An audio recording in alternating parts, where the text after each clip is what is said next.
Hello, everyone. So I am Omo Linema, and I'm a project coordinator at the CanSolve CKD Network, which is a Canada-wide network of patients, families, and health professionals working together to improve kidney care and make the health system more responsive to people's real needs. So welcome to today's webinar, which is on titled Protecting Black Health, Kidney Disease Prevention and Early Detection. This webinar series is a collaboration between the Black Health Alliance, the Kidney Foundation of Canada, and the CanSolve CKD Network. We've come together with a shared goal, which is to improve kidney health and build a more equitable health system for Black Canadians. So I'd like to begin with a land acknowledgement. We will begin with acknowledgement of the lands that we know as Canada and its peoples. So I'm joining in from Vancouver, BC, which is the shared, unceded, and ancestral territories of the Musqueam, Squamish, and Tsleil-Waututh nations. On a national level, we encourage you all to learn about the Indigenous people of the lands in which you live, work, or visit. In the spirit of truth and reconciliation, Canada respects the self-determination of First Nations, Métis, and Inuit, and their rights and responsibilities and cultures, language, and the pursuit of wellness. If you know the land in which you are in, I encourage you to share the territory which you live and work in the chat. We would also like to begin this webinar series by acknowledging that there's a long history of harm that have been directed towards Black communities that has been caused by the medical and or research professions, and this harm has resulted in inequalities in healthcare that persist to this day. With this acknowledgement of the past injustice towards Black communities, we would like to move forward in a new way where medical, research, and Black communities work together in respectful partnership with cultural inclusivity and patients' autonomy over their health journey. The Kidney Foundation of Canada would like to extend a special thank you to the 2025 webinar series sponsors, which is Otsuka Canada. Their ongoing support allows the Kidney Foundation to offer meaningful education opportunities and empower people to better manage their kidney health. CanSolve CKD would also like to gratefully acknowledge the support of Amgen, which has helped make this webinar series possible. Information that's shared in today's webinar is current as of today, July 2nd, 2025. The information shared in this webinar is not intended to be medical advice. The information you'll hear is general in nature and does not necessarily cover all circumstances. While we do make every effort to be accurate, we recommend that you seek professional medical advice for your individual situation. So before we will begin the webinar and introduce our first panelist, we would like to take a brief moment to launch a quick poll that will appear on your screen. And it's just asking you if you identify as Black, and if you're able to answer, that'd be great. If not, that's okay too. And to kind of kick us off, just a brief introduction is that, so in Canada, Black people are at an elevated risk of developing kidney disease and have a more rapid progression of kidney disease, are referred later for kidney care, and also are less likely to receive home-based dialysis or a kidney transplant, and also have a higher rate of death after kidney transplantation. So to this end, we're offering this webinar series to increase awareness of kidney health and disease prevention strategies among Black communities. In preparation for this series, we knew it was important to center the voices of Black patients, families, and community members. So we created and shared a survey early this year to better understand what people wanted to learn, what questions they had, and how we could better make this information meaningful and relevant. And so the insights from that survey that was shared, I think about February or January this year, helped directly shape today's session. So we're grateful to everyone who contributed to that survey. So I'll introduce our first panelist, which is Lynn Clarke. Lynn began her career as a human resource professional in the healthcare sector, and she later transitioned into social community services where she worked as an employment counselor. In this season of her life, Lynn spends her days volunteering at the Kidney Foundation as a support group facilitator or as a speaker at events like this one. She's also actively involved in her church community and is an avid gardener, yoga practitioner, and a foodie. She is married to a wonderful, supportive husband, and together they host international students in their home. And she was diagnosed with kidney disease resulting from hypertension 10 years ago. Off now to you, Lynn. Thank you, Omo. Just to talk a little bit about my kidney journey. I don't know if you remember the cautious outside get-togethers with small circle of friends. What about those ridiculous park circles for social distancing? Remember the drive-by birthday parties? My memory of that first pandemic summer is different. I was in love, newly married, and planning a romantic weekend with my husband. There was so much to celebrate. Our first wedding anniversary, or finding each other, our lives, and our happiness. For better, for worse, for richer, for poorer, in sickness and in health, 2 days after celebrating my first wedding anniversary, I began dialysis. I was diagnosed with chronic kidney disease 10 years ago at the age of 53. At that time, I did not experience any symptoms. My doctor noticed some abnormalities in my blood work and sent me in for further testing. I've been hypertensive for 20 years, and although well managed, my kidneys were damaged as a result. I was diagnosed with can't even pronounce the word, nephritis, which is inflammation of the filters in my kidneys. For the first 4 years, the disease progressed slowly, but beginning in the fifth year, it started to advance more quickly. I was referred to the multi-care clinic at UHN, University Health Network. First, I would see the team every 6 months, then it was every 3 months, and then it was monthly. And then the final news came when the doctor said, Lynn, you're going to be on dialysis. I chose to do nocturnal home hemodialysis. At the time, I was still working and caring, and also caring for my 94-year-old father, and thought this option would provide greater flexibility. I trained for about 4 months. Some people do it in shorter period of time, but I think for the first 2 months I was still adjusted. I was still shell shocked.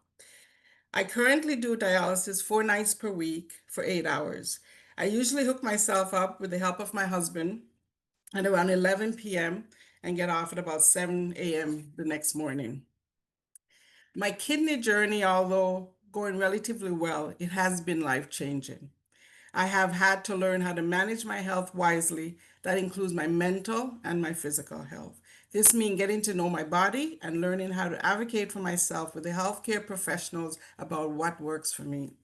I plan my life around my treatments, so I'm limited in my travel because I have to make arrangements for dialysis treatment wherever I go.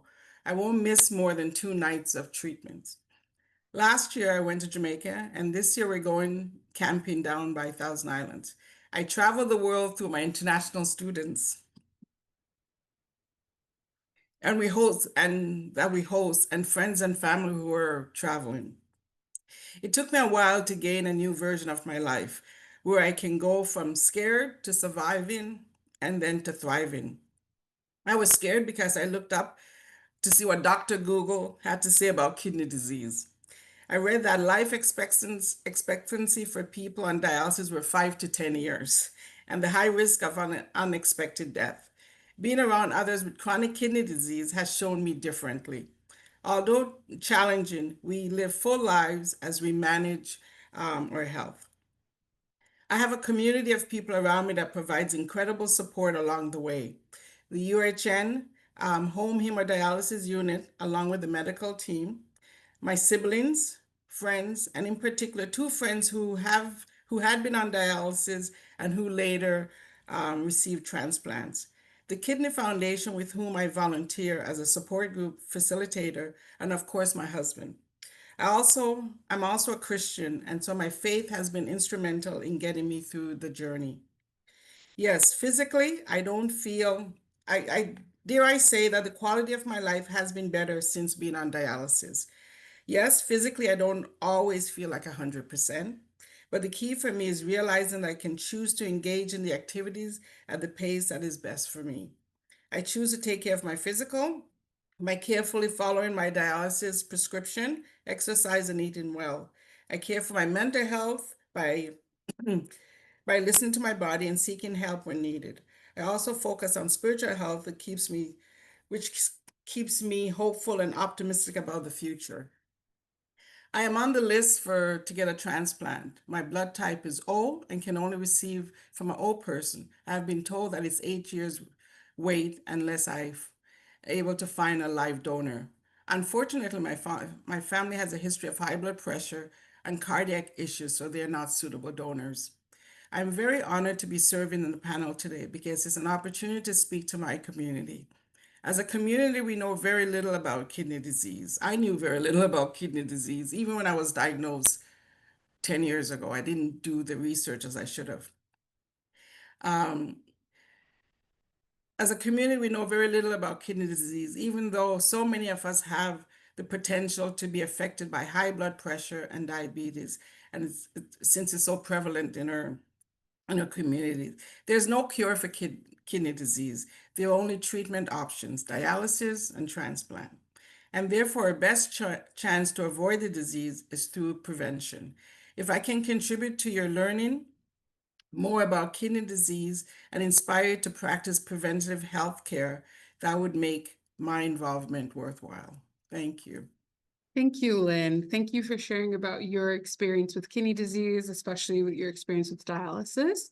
Like we mentioned, please put your questions in the Q&A chat and we'll address those at the end. I will now introduce our next panelist, which is a family physician. And she'll talk about more of the risk factors and different prevention strategies. So Dr. Adedolapo Abe was born and raised in Lagos, Nigeria, and completed her medical degree there. After moving to Canada, she completed a master's in public health at Simon Fraser University, and then finished her family medicine residency through the St. Paul's program at UBC. Dr. Abe serves on the board of Resident Doctors of BC and Resident Doctors of Canada. She is a family physician interested in suburban and rural family practice. She's passionate about equitable access, patient education, preventative care, and environmental health. And she advocates for marginalized communities through an interdisciplinary determined lens. At home, she's a wife and a mother to a lively 5-year-old and a curious 9-month-old.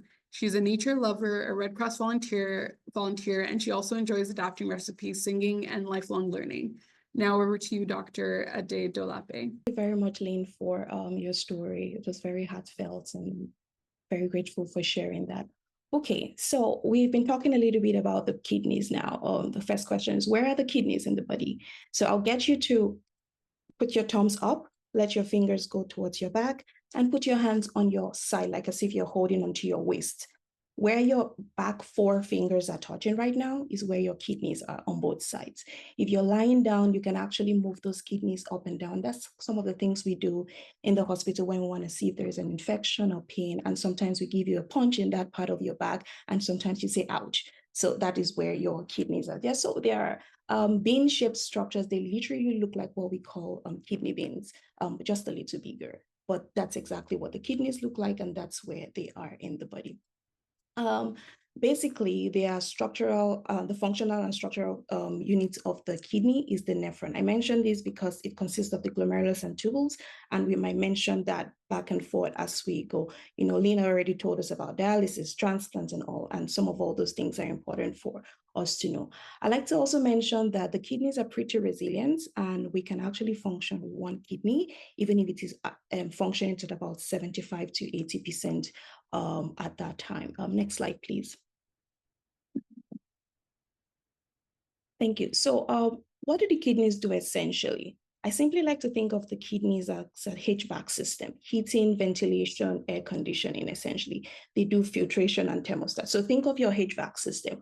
What will it do? It regulates fluids, electrolytes in the body, make sure the temperature, pressure are okay. It takes out waste. It makes sure all the nutrients that you eat from your food or the things you take from drugs if you're not feeling okay stays in your system and takes out all the bad ones. So it goes up and down in that way. Next slide, please.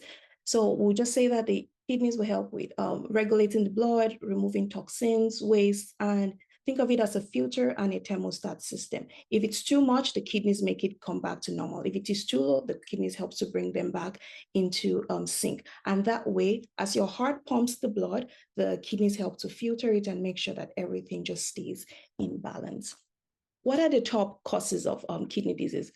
Most of them are listed here and on the next slide. I would like to say that the kidney can cause some of these issues that we see, and some of these issues can actually cause kidney to fail or to have difficulties with the function. And so it's like a chicken and egg situation. If there is high blood pressure, diabetes, genetic conditions, infections, obesity, any of all those things can worsen kidney function. But at the same time, those things on their own, kidney function on its own, if it's not is beginning to decline, can make all these diseases themselves get worse.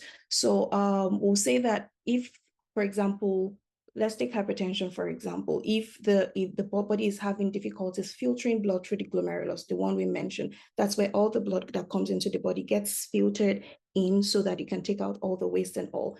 If the pressure in the body is too high, then some of those small vessels begin to pop.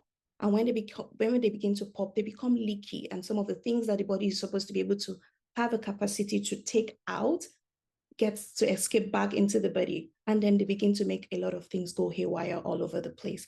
Now, talk of diabetes, for example. If the blood has a lot of sugar, the blood becomes slow, it becomes viscous, it becomes sluggish. And think of your pots just after you've made jollof rice and you have some sticky portions at the bottom. And you try really hard with a sponge to scratch out that hard part. You know, when you scratch out the hard part, the burnt part, sometimes you scratch off some of the coating of the pot. That's kind of what happens in diabetes too sometimes. So once the body is struggling really hard to push out the blood to get out all the waste, sometimes some of the base membranes of the kidneys also get sloughed off too. And if that part is not there, the kidney cannot function as well as it should be. So the integrity of the kidney gets affected there. The same thing happens with infections, or when you have an infection, the kidney is like, you know what, I can't deal right now. I want to protect me. I can't do you, no negative energy right now. And it might allow some toxins to go into the body, which you shouldn't.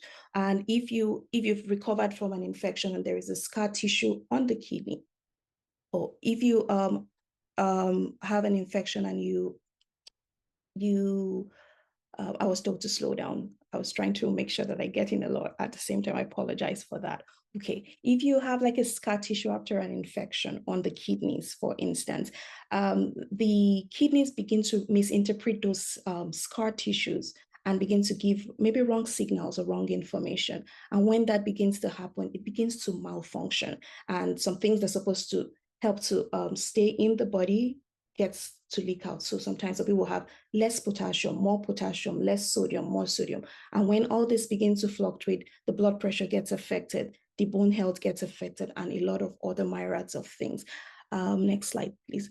On this slide, I just like to highlight the 8 points. The one about dehydration, long-term use of medications. 70% of the body is water. And if we do not replenish it, especially in summer, during intense exercises or during outdoor activities, it's hard for the kidneys to let any fluids go. And when the kidney is protecting the little fluid it has, it inadvertently will keep toxins or things that it should get lost in terms of waste. So when we don't hydrate as well, we make it hard for the kidney to do its job. In the same vein, we take small medications like paracetamol, ibuprofen, naproxen for pain and all. Little quantities of that is okay. But once we begin to take more and more and more, it's hard for the kidney to begin to filter this. And then it's like you're doing a 9 to 4 job, and then all of a sudden, one of your coworkers calls in sick, then you have to stay for a 12-hour shift and nobody is coming to take over and over again. You become burnt out. And that's what kind of happens with the kidneys when you begin to overload it with supplements, with proteins, with these for energy drinks, all of these things. And it makes it harder and harder and harder for it to do its function. Once we don't stop over time, it's hard for it to replenish itself. And that can cause irreversible kidney loss. Now, what are the things we can watch out for? Now, we do know that Black people appear to be disproportionately affected. Omo mentioned this earlier, and this can be due to the way kidney disease is being measured, the way it is calculated. I'll leave all of that to Dr. Renoir to go into the nuances of how the kidney function is measured in Black communities and how all of that affects. We also know that, as Omo mentioned, there is systemic barriers and economic disparities that can affect the way people have access to the healthcare system. All of this then makes it more common for Black people compared to other populations to be more likely to be affected by kidney disease. Next slide, please. What happens? Often it's silent at first. Simple signs like swelling, fatigue can go unnoticed for a long time. I mean, if you're tired, it could be a whole bunch of things. Or maybe you didn't have enough sleep, or you were just angry with someone, or you walked late, or you just exercised. So sometimes some of these subtle signs can go missed. Another thing is if you begin to have frequent urination at night, it can be a sign that the kidney is struggling to do its work. Usually the kidney is chill, will let you go to sleep for the whole period of the night. And then you wake up in the morning, boom, you feel the very strong urge to pee. Like, I let you sleep, now it's my turn. But when the kidney is failing and is having difficulties controlling like that, you'll find out that you're waking up more and more at night to go use the washroom. This can be a sign, for example, that maybe there is increased sugar, solutes, and it's drawing a lot more water. And then that can be a sign that there might be diabetes or something else going on. Some people might begin to have headaches, trouble concentrating, problems with sleep. And this can just be leading us to know that maybe there's a problem with the pressure and the kidneys are having a difficult time controlling the pressures in the body. When sleep becomes affected, fatigue happens during the day. Before you know it, becomes a battle at work with focus, productivity, and things can just gradually begin to go downhill. I mentioned this because sometimes we might think of just kidney disease as an isolated issue, but it begins to affect your work, your life, your friends, your communities, your relationships, and things can just begin to go out of whack if we don't take good cognizance of it. Next slide, please. So what happens? What do you do when you begin to have some of the signs that we talked about? Primary care is key to detecting early kidney disease. So one of the things we will do if you come into a doctor's office is that we'll check your blood pressure. We'll do some tests on your urine. We can also send you to labs for blood tests. Sometimes we can do a test in the clinic, the urine deep. That will let us know if, for example, there is protein up to a certain point, if it has spewed to a certain amount. But it will let us know if there is what we call microalbuminuria, and hence the need for you to send that urine to the lab for more micro and intensive testing. Education about healthy lifestyle, about habits, and how to slow the disease before it worsens or even before it happens. Next slide, please. So there are different opportunities for checkup. Studies have shown that the normal healthy cells begin to decline and show signs of aging around the age of 40. And so most of Canada, health screening starts across Canada around 40 years. So once you're 40, please go to your doctor for your regular health check. They're going to do myriads of tests. They're going to ask you a lot of questions. You might roll your eyes and all of that, but I think all of that is pretty important. If everything is routine and normal and everything is fine and you don't hear from your doctor, that's good news. That's a good sign. It means there is nothing to worry about, and then you just get scheduled, sometimes every year, every 2 years, or every 3 years, depending on the test. Pregnancy is another period where most people get tested, especially women. They check your blood pressure, you do urinalysis, sugar tests, some electrolytes, kidney functions. All of these are looked at among a host of others because some of these things can impair the kidney function, and some of the other diseases that could be found, like some of the infections, toxoplasmosis and all, can also impair kidney function. And so when any of this is found, they begin to monitor very strictly during pregnancy and even after pregnancy. If any symptoms are mentioned that are closely related, that you tell your doctor, they will launch into full investigations or try to figure out what it is. And depending on what they find, they will determine what to do next. Now, lifestyle changes, like alcohol intake, smoking, tobacco, recreational drugs, whichever route, hydration, exercise, supplement use, medication, over-the-counter things, all of this one way or the other affect the kidneys. So your doctor is going to be asking you some of these questions to try to find out where your risk is at, what to be worried about, what to test, and all of that. So as much as possible, try to be as accurate as upfront. You know, they say there are some people you shouldn't lie to: your priest, your doctor, and I think one other person I can't remember. So please give us all the information so that we can help as much as we can. And not to forget, family history, as well as maybe a heart condition or a metabolic condition, can make us begin to test earlier for kidney disease. Next slide, please. So navigating primary health care is kind of determined by where you are in Canada. So we have a lot of things listed on the screen, but all the symptoms we discussed, if you happen to notice any of this, the first person you should go to will be your general practitioner, which would either be a doctor or a nurse practitioner. Now, in case many people in Canada who do not have GPs, depending on where you are. Some pharmacists might be able to figure out what is going on, send you for some labs so that they can do some treatment. So try to figure out what's appropriate and accepted in your region. So provinces have urgent care, walk-in clinics, emergency units, community health centers, public health units, and they can help with the initial triage, investigation, troubleshooting, just to help you figure out what to do next or where to go to. There is a service that is all across Canada. It's called Canada S811. It's called different names in different parts of Canada. So if you have symptoms you're not sure of, you can get into a walk-in clinic, you don't have a GP, but you don't know what to do, you can call 811. In BC, I believe it's called HealthLink BC. Ontario is Health 811. In Quebec, it's InfoSanté, HealthLink Alberta, and all the other provinces have different names for it. There is always a medical professional behind that line that will be able to ask you questions, tell you what to do next, or even send resources to your phone or your email, depending on what you give them, so that you can know what to do next. Next slide, please.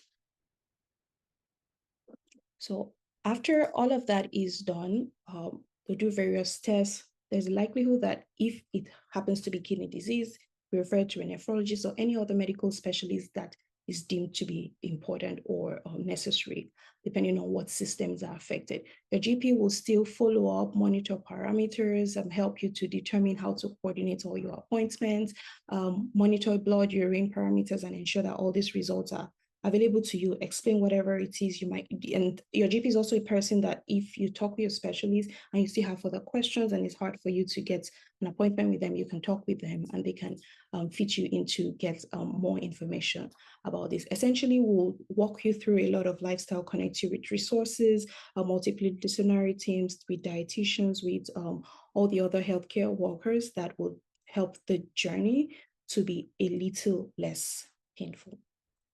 Next slide, please. And finally, we will also give advice maybe about vaccinations, but prevention, it starts with awareness. And that is why I believe that what we are doing today is really, really powerful. I strongly encourage regular screening and advocate for equitable treatment. These small steps will shift power into your hands and help you to take control of your health as you walk alongside your medical team. Small changes like appropriate exercise, hydration, healthy eating, and things that matches with the stage of life and work that you are. You don't expect a pregnant woman to have the same needs as a laborer or somebody that works in construction. So making sure that you're not just following a one-size-fits-all or working with your professionals to make sure that what you're doing is necessary for you at every step. These small changes will help to protect your kidneys in the long term. And ask your friends, talk to your friends and family about how you're feeling. Tell them what you're doing. Don't just follow every regimen you see on WhatsApp groups, because not all of them have science backings. A lot of things will get forwarded to you. And know that if medicine is cautious, if your doctor is cautious about something, about a treatment that you bring to them, it doesn't mean that that treatment doesn't work. It just means that we don't have enough science or research or trials to actually say that this is able to work in all situations and all scenarios. So be patient with us while we do the research to make sure that we are protective of your health in the long run. And I believe that will be it for me. Thank you. Great. Thank you, Dr. Adedolapo. It was really great hearing all the information you provided, and I liked all the analogies you gave to like enunciate your points. Those are really great. So now I move on and to introduce our next panelist, which is another patient. She's going to share her experience with kidney disease. So if you can just pull up the slide, introducing Danayi. So Danayi is originally from Queens, New York, but has called Toronto her home for over 10 years. And she currently works as a health promotion specialist at the Black Health Alliance and is committed to working to create opportunities for better health outcomes for Black communities. So she lives with systemic lupus and has been living with chronic kidney disease since being diagnosed with lupus nephritis in 2018. So I'll pass it along to you, Danayi. Thank you, Omo, and thank you for allowing me to be present in this space today. So with my journey, I was diagnosed with lupus in 2018, early 2018, but I was also diagnosed at the same time with kidney disease. So I'd been living with symptoms of autoimmune disease for over 12 years at that point, but I hadn't had a definitive diagnosis. Um, I was diagnosed with a different autoimmune condition in 2006, back in the US, but I didn't have the classic symptoms. So when I came to Canada, my family doctor referred me to a rheumatologist, and that rheumatologist, who was still my rheumatologist, wasn't convinced, and wasn't convinced that I had the other condition. And so she proceeded to investigate a lupus diagnosis. So as part of her investigation and just her care for me, she monitored me every 4 months.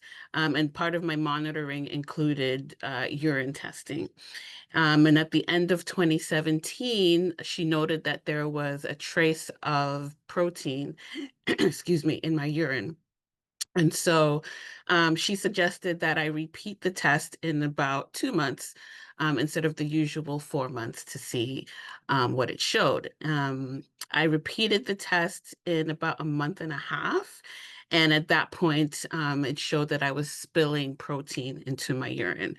Um, and at that point, also the markers that she had been looking for to indicate lupus also showed up. So that was helpful in determining a lupus diagnosis. At the time, I had no other symptoms. I had no swelling, no high blood pressure. I did have fatigue, but I'd had fatigue for years and years, so I didn't think that it was anything different. Um, and otherwise, I felt fine, so I had no idea that something was going on with my kidneys. So at the time, I wasn't on any medication other than, taking, I can't remember if I was taking NSAIDs at the time, but anything that I would take as needed for any type of pain, I wasn't taking anything other than that. So my rheumatologist started me on hydroxychloroquine to manage the lupus and also to prevent any further organ damage. And after that, I was referred, or at the same time, she referred me to a nephrologist. It took me a few months to see a nephrologist, and that was my fault because I got the time wrong from my scheduled appointment, so I missed it. And so I had to wait for the rescheduled one. But when I finally did see her, um, she had ordered a kidney biopsy.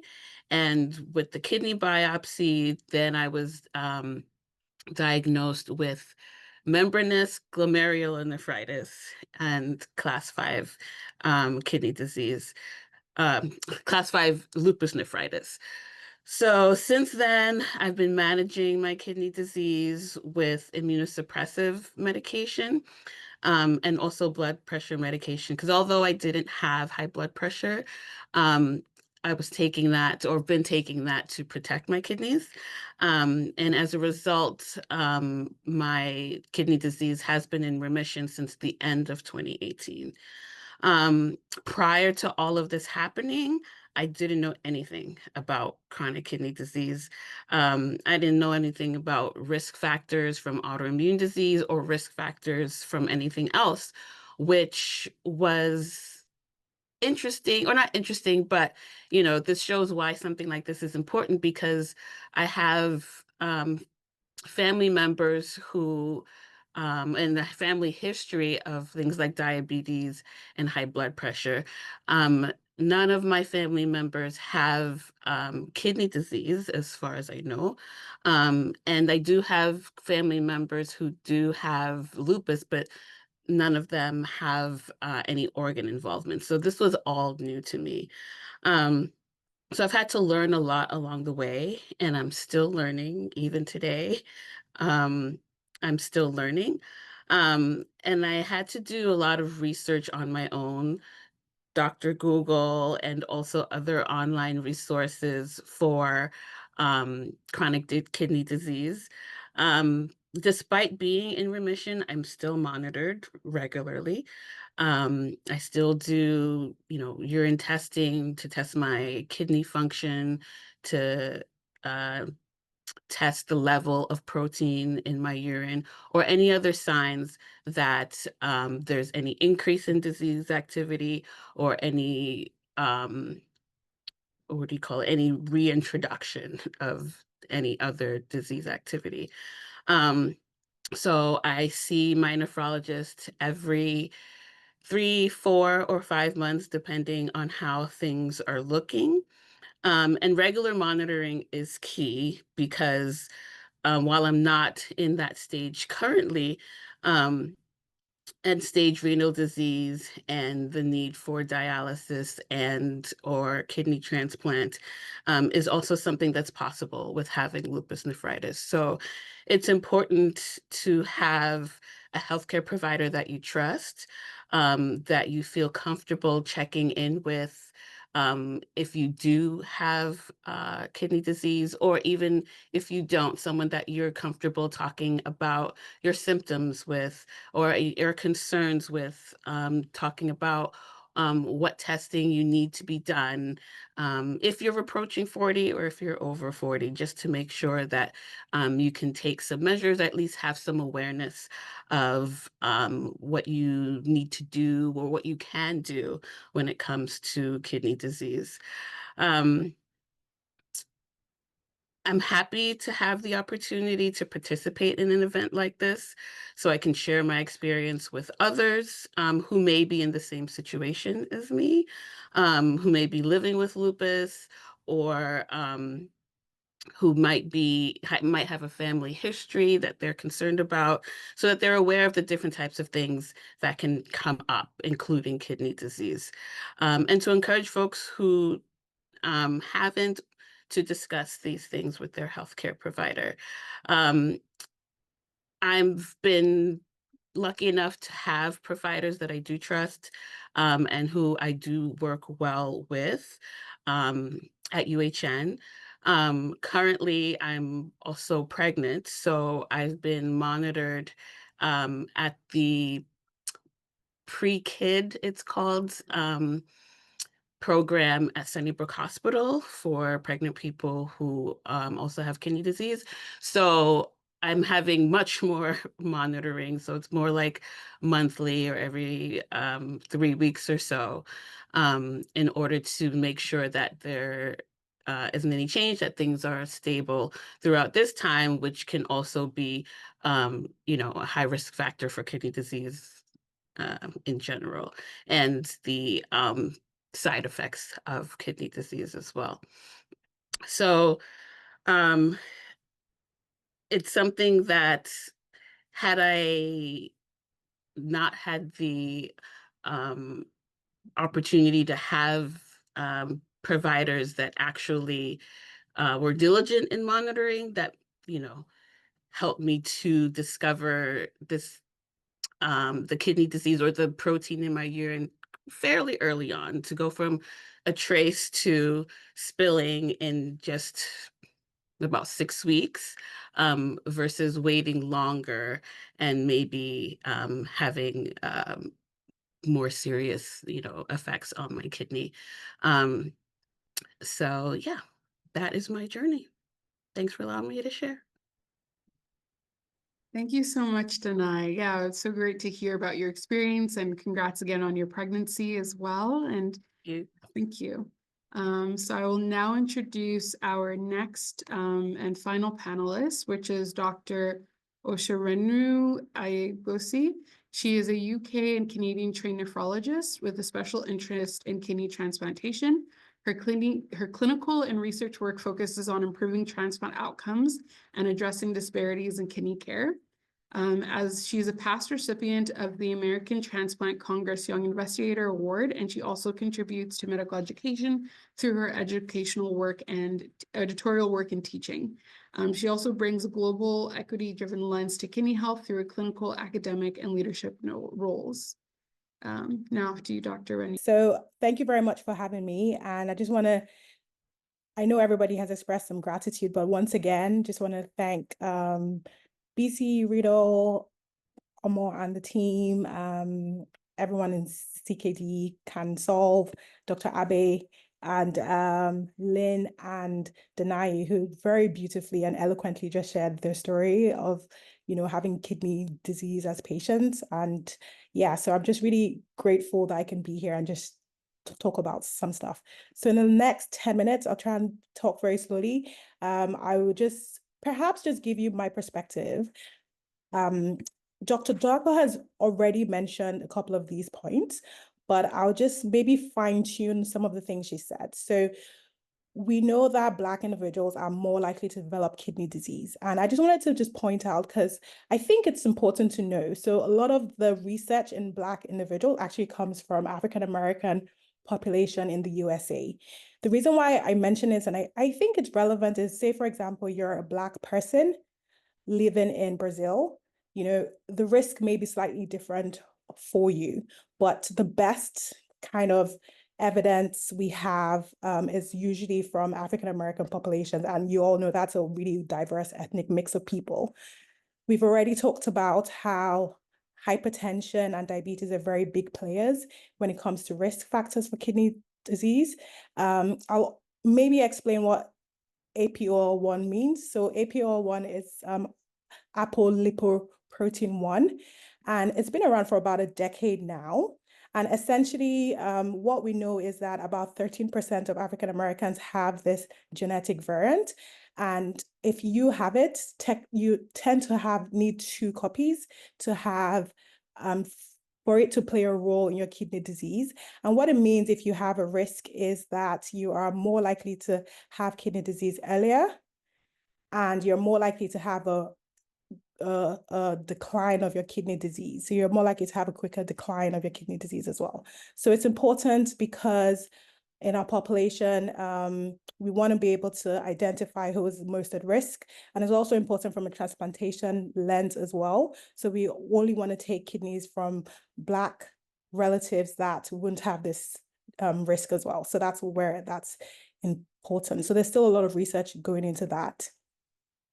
We've already alluded to how limited awareness and access. We're very blessed that we have a universal healthcare system, but we know it's not perfect. So definitely your biggest kind of weapon is education. So this is why we're all here right now.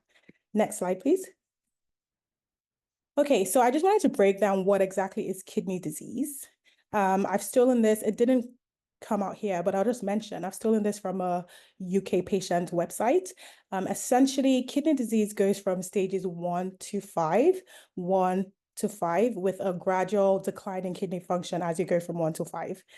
And for me, when I speak to my patients, I like to express it as percentage, as an easy way to, understand what I'm trying to say. But essentially, what I explain to them is your kidneys are filtering system. What we measure when we measure your blood work is how much blood is flowing through your kidneys per minute. So that's what we call GFR, so glomerular filtration rate. And the E in front of it is an estimate.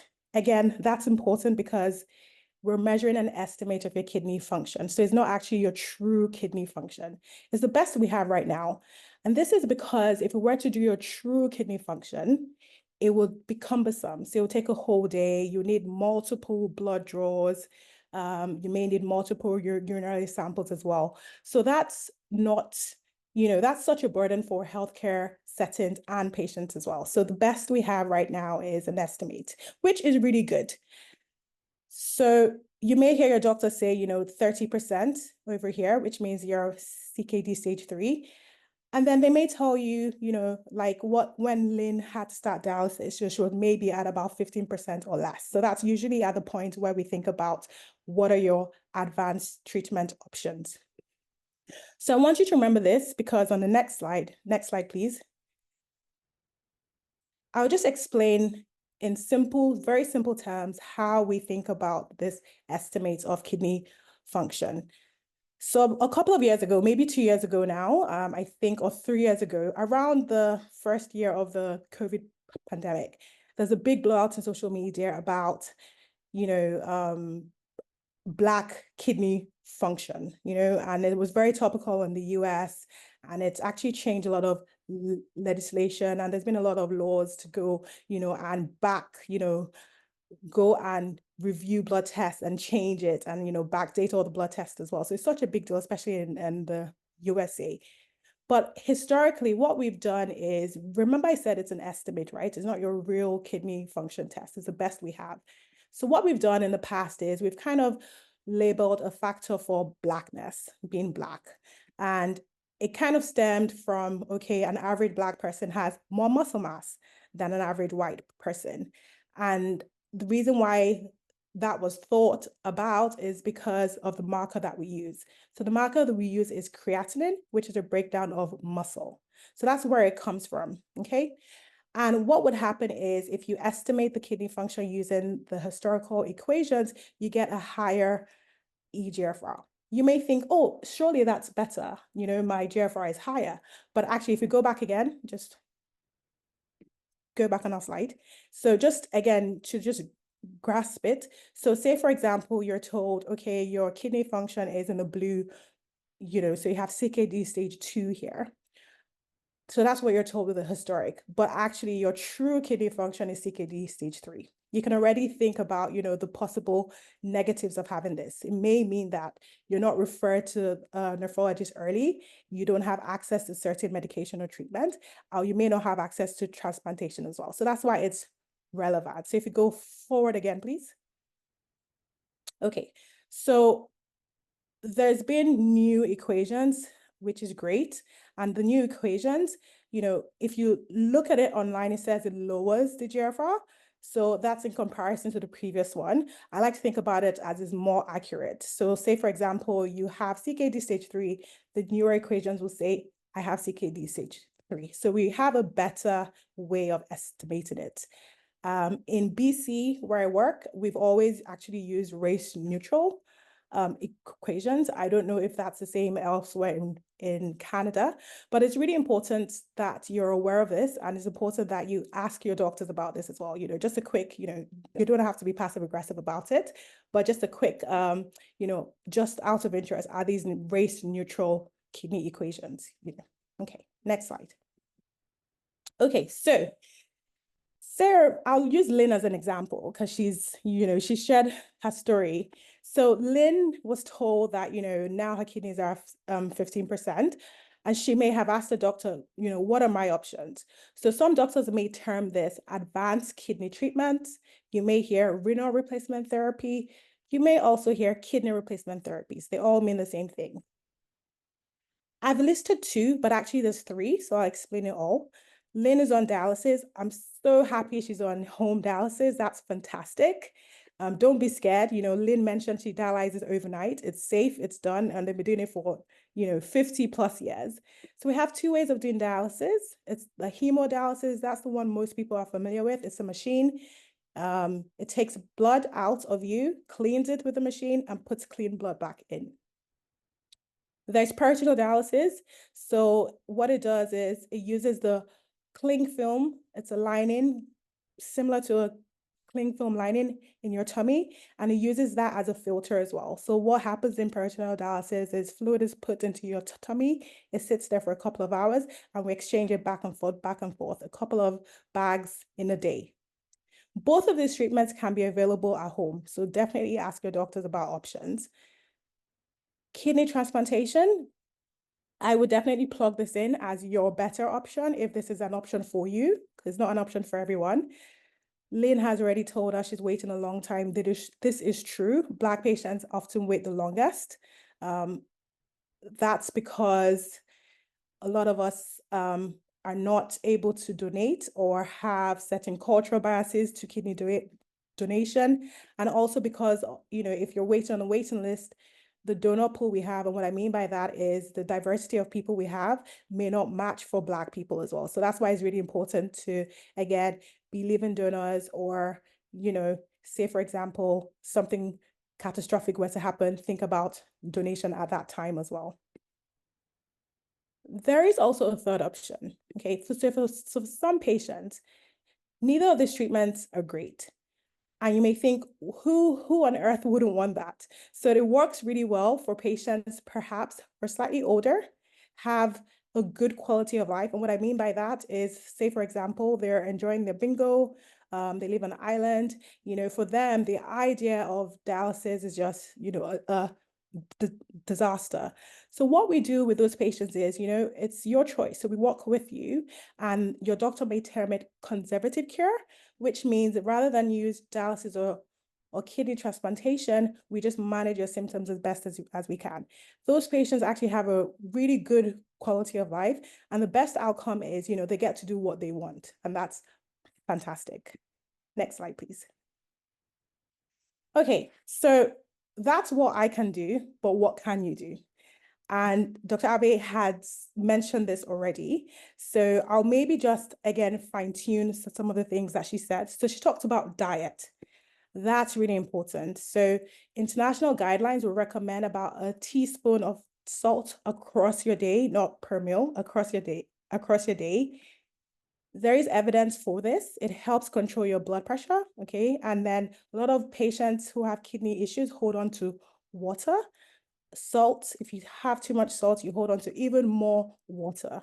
So having a low salt diet is very powerful.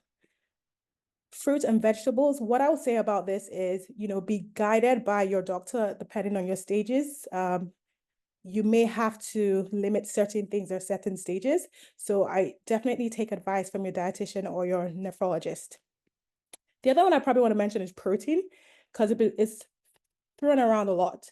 So we've kind of moved from, restricting your protein intake. So when I mean protein intake, what you're actually eating. And back in the day, we used to restrict everyone on protein, but we don't do that anymore. And rather, it's quite a liberal protein intake right now. So international guidelines will say about 0.8 grams per day. And actually, that's pretty similar to what a normal person will survive on. So I personally don't reduce my protein intake on patients, except, they're like a bodybuilder and they're taking a ridiculous amount. But those patients tend to take like 3 or 4 times the amount of protein. Okay. So exercise, I'm going to plug in exercise. It's really important, okay? The international recommended guidelines is 150 minutes per week. Break it down to 10, 10, 10, 5 days a week, and you're done. The reason why, apart from, controlling your blood pressure and your sugar control, the other reason why I plug this a lot is you want to be as strong as you can for as long as you can, especially if you're thinking about a transplant as well. You want to be able to recover from the surgery. You want to be able to be the best shape that you can. And the other thing is, kidney patients are actually at a higher risk of other cardiovascular illnesses. So things like strokes and heart attacks. So it's very important that you stay as fit and strong as you are as long as possible. We've already talked about like blood pressure and medication as well. Be guided by your nephrologist by this one. Some patients may be seen once a year. Some patients are seen once a month, depending on where you are in your journeys. What I will say is I personally like to tell my patients to monitor their blood pressures at home. It gives me more readings. It gives me a sense of what's really happening. A lot of times when they see me, they're either rushing or stressed. So it's really not an accurate representation of what their blood pressure is. So I would say have a couple of more readings when you're seeing your doctor, and that way you can he or she can actually make a more informed choice for you. In terms of medication, again, be guided by your doctors. The only one I would mention here is what we have said. Danayi mentioned this, NSAIDs, that's non-steroidal drugs, things like Advil. I would say avoid it completely if you have kidney disease. If you don't, use it minimally, okay? But again, speak to your own doctors about this. Okay, next slide. Okay, so I'm just going to end. We've all talked about this. So I guess I just really wanted to share what I'd like to tell, people so that I don't get to see them, or when I see them, what I'd like them to know. So Lynn and Danayi, I'm so impressed you know so much about your journeys. Danayi was even able to tell me exactly what her type of lupus is, and that's impressive. But learn about your disease. It's very important. Your knowledge is your power. It means you're able to advocate. You're also able to spot mistakes. Mistakes do happen. So but you wouldn't know this unless you're aware. So learn about your disease, learn about your treatment, learn about your options as well. It's great that Danayi is pregnant. A lot of kidney patients, for example, think they can never have a baby. That's not true. So again, these are part of the things you learn when you do your research. So learn and ask your doctors as well. And again, monitor your kidney function as well. So this is especially important if you don't yet have kidney disease. We've already talked about, how frequent we can do that, okay? And the third biggest thing is share this with other people. A lot of us have hypertension. A lot of us have diabetes undiagnosed. So sharing this with people is really important. And it also becomes even more important if you're a kidney patient and you're thinking about long-term and what that may look like for you in terms of do you need a kidney transplant or not. So yeah, so I'll just stop here for the time because I know everyone will have questions. And yeah, thank you.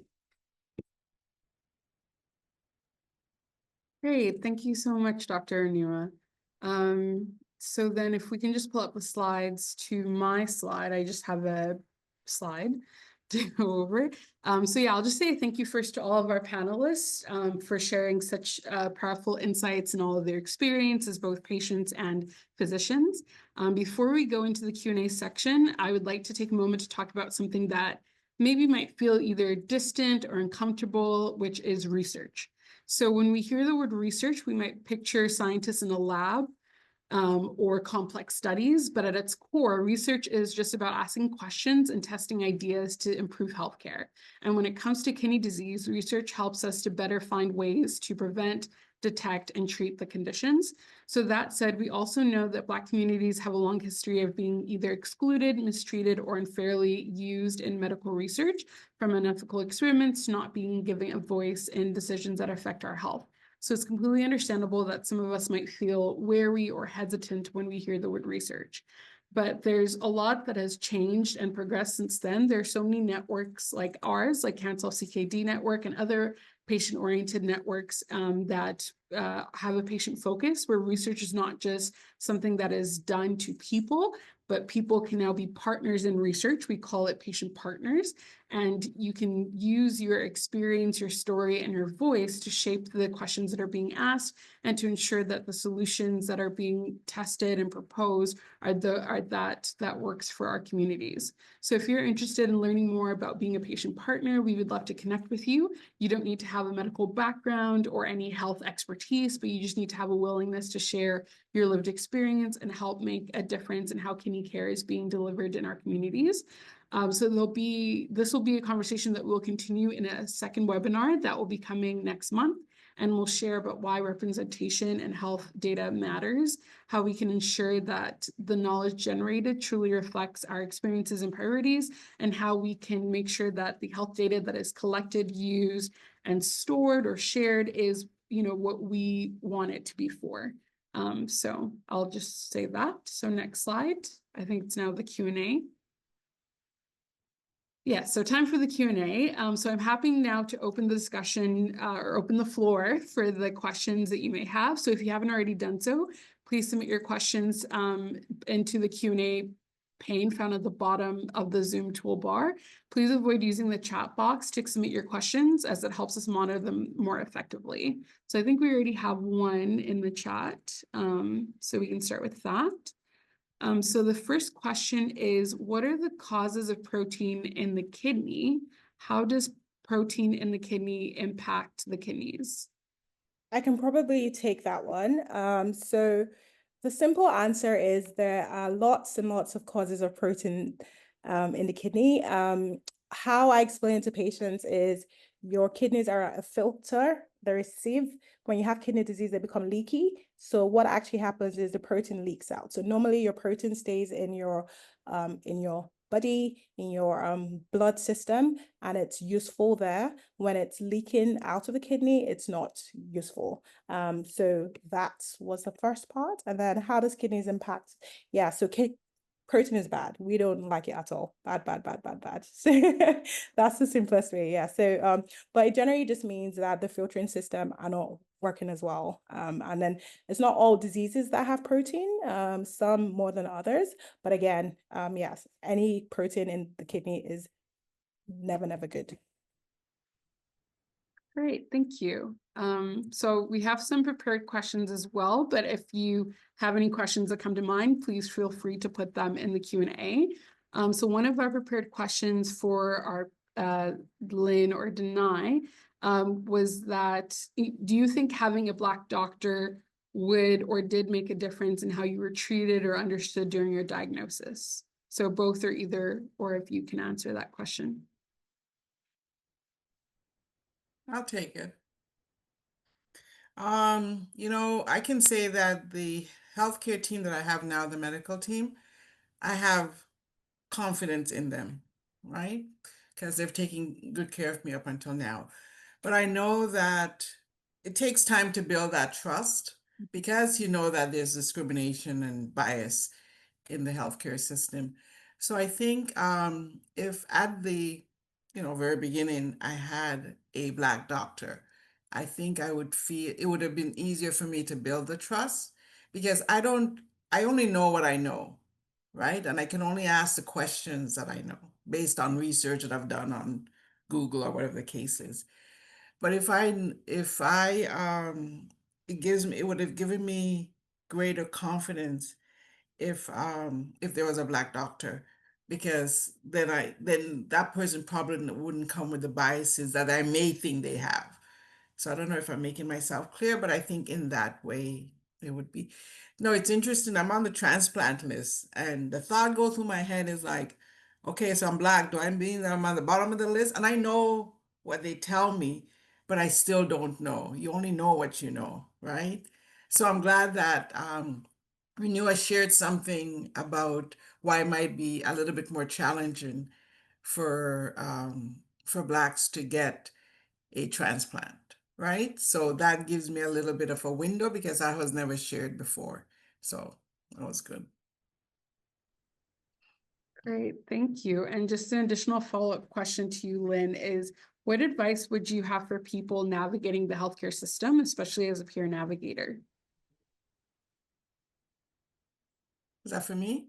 Yeah. I'm sorry, can you repeat again? Oh, sorry, no problem. So the question was, what advice do you have for people navigating the healthcare system, especially as a peer support navigator?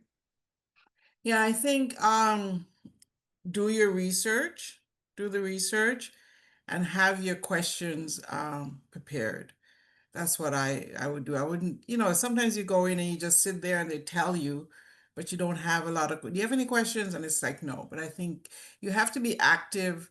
I know for me, like when I have a clinic appointment every 3 months, so I go in prepared with questions, like I'm active in my treatment. So if they're suggesting something and it doesn't work, then I would be like I'm in touch with the home hemodialysis clinic. If there's a problem, I will call them because I don't want to. I want to stay healthy so I can get a transplant. I don't want to live as long as possible. So I'm active in managing my health. So I think that's what I would tell people. Just be active in managing your health. Great, thank you.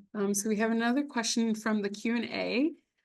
So it says, do you feel that there was an effective education provided to you, whether it's by a doctor explaining or via handouts? So Danayi, if you want to take that, that would be good. Sure. So I feel like there were different stages in the beginning.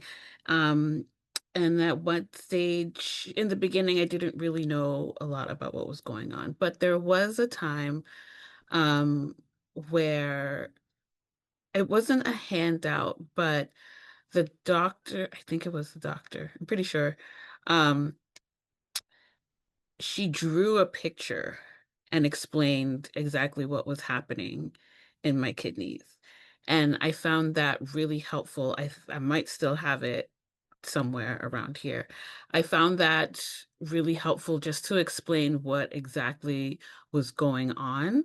Um, I think that was the one thing that I had, and over time, just explaining different things about what's happening. Like if there's something in my blood work that seems a little bit off, just explaining um a bit about why that is. I see a lot of fellows. I think most of the time I'm seeing a fellow, and then the nephrologist comes in. So um, sometimes you have a fellow that's a bit more enthusiastic about explaining things, and then sometimes you have a fellow that um, may not explain as much. So it really depends on the day, sometimes how much information I'm getting. But I did also just have to do a lot of my own um, just to figure out exactly what's going on. I'm just the type of person that I need to know why it's happening. Like, I'll see my phosphate level is a little bit high, and it's like, okay, so now you got to get that down somehow. And then I'm looking up things on my own about, where the phosphates are, where they come from, and how to reduce it, in addition to, doing things that are explained, like, or suggested, like taking calcium supplements. So it really has been a balance of having things explained to me effectively, but also having to do a little bit of my own research. Great, thank you. So now I'll switch to questions for our physicians. I think Dr. Adedolapo, if you could answer, like, what can individuals do to advocate for themselves in a healthcare setting if they are feeling dismissed or unheard about certain symptoms, or just like worries about their risk factors and stuff like that? Thank you very much for that question. So I think as Lynn mentioned it, that relationship is really important, and healthcare is one of those places where relationship is important. It's easy to work with the science of medicine sometimes and not see the patient side sometimes, and that's where advocating for yourself really matters. Sometimes you have to distance emotions and anger and just come with facts and figures sometimes to your doctor to explain why this is important for you to know. If you've tried that and that's not working, you really want to understand from the doctor's perspective why they are being resistant to that. And then very openly, you could ask for a second opinion if you're talking to your general practitioner. If it's not your GP and it's just maybe a walk-in doctor or an urgent care, you could seek help or look somewhere else. But again, calling 811 is usually a good way to, because most, when you come in and say, I spoke with 811 and they said I should do this, they're kind of, you kind of are held at a standard where, if not for anything, you do have to check and be sure that there is nothing. And most doctors usually will be like, I don't think this might be it, but just for the sake of completeness, let's just do this. And you never say never. And I've had some cases too where I am saying, I don't think that's the issue, but because you're talking really strongly about this, let's just test. And I'm like, oops, you're right, I'm wrong, my apologies. Or we come back and everything looks fine. And then I explain why it was not a good idea in the first place. But that way, everyone's mind is at rest. So have open conversations with your provider. Know that we're humans too, you're humans. Make sure that you build that relationship. If it's not there, try to distance a lot of emotions from it and talk with facts and why you think this is important to you, not just because somebody got the test done. I want to make sure I get the test done without having some very strong reasons why you need to. And if you're finding that it's hard for you to make any connections with that provider, seek another provider. We're not 100% right all the time, and providers still have bad days. That's just, we're humans too. So look for somebody else, and then, or call the helpline, the 811 line, and let them tell you or allay your fears. And usually go into a public health unit or a community health center where they usually have teams of people, where they have multiple people working there. If a doctor might not have that time to commit to talking with you and explaining things, there's usually a nurse that can talk to you, or a dietitian or somebody else in a healthcare set, in a community health center that will be able to dedicate that time to explain things to you. And thankfully, we also have people like Lynn that are patient educators. If you're on the ward or not on the ward in community, there are people there like that too that can also have those conversations with you to at least get that information. All right, that answers the question to some extent. Yeah, no, great. That was a great answer. Thank you. So looking at time, I'll just do one more question for Dr. Onua. So what do you think the Black community should know more about kidney health? Like, I know we've talked a lot about it and gone into various things, but if you want to like the last take home message, what would be your emphasis, whether it's a lifestyle change or some advice, like what would be your tagline, so to speak, that you would want to share? I would say if you don't have kidney disease, stay healthy, exercise, review your diet. You want to avoid hypertension, diabetes as best as you can. Those still remain our top two causes of kidney disease, and a lot of it is preventable. If you do have kidney disease, educate yourself about your disease. You're your biggest advocate. So make sure you're aware of your disease, your medication. And yeah, most healthcare professionals want to work with you.